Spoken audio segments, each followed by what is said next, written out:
এক্টিভিটিতে নহ'ব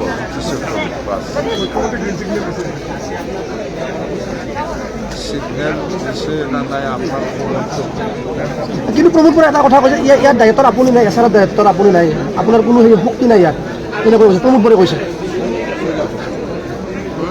প্ৰমোদ বৰাই কৈছে তাতে হিন্দী লেকচাৰ দিয়াটো শুনা নাই আপুনি? দিল্লীত চাই পেলাই প্ৰমোদ বড়ো বেলেগ কিবা বুজি লাভ নাই।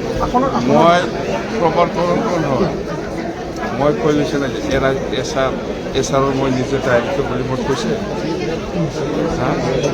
মই পাঁচখন জিলাৰ ডিচিসকলক ইলেকশ্যন কমিশ্যন বা গভৰ্ণমেণ্ট অফ আছাম বা যিসকলে দায়িত্বত আছে সেইসকলক মাতি পেলাই মই কথা পাতিছোঁ। ইহঁতে আমাৰ BTC 2003 চনৰ 10 ফেব্ৰুৱাৰী যিটো স্পিৰিট সেইটো আমাক সন্মান দিছে। এই হিচাপত এছাৰত কোনো BTC অঞ্চলত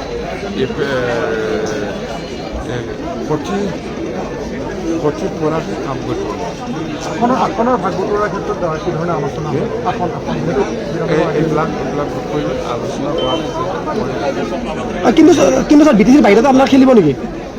দেখিলে বেলেগ কিবা উদ্যোগ শক্তিশালী বৈঠক আজি চলি আছে ইহঁতৰ দলে অৱস্থা নাই, ইহঁতৰ বৈঠক শক্তিশালী হৈ নাথাকে।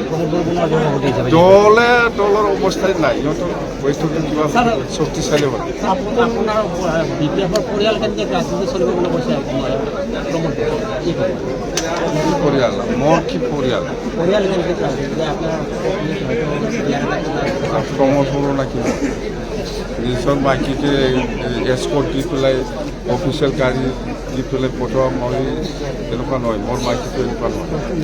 আপুনি ক'লে EPPLৰ কোনো অস্তিত্ব নাই বুলি ক'লে, কিন্তু BPFত দুৱাৰ খোলা আছে নে প্ৰমোদ বড়োৰ কাৰণে আপোনালোকৰ ইয়াত? আমাৰ তাৰ দৰজা নাই, সব বন্ধ।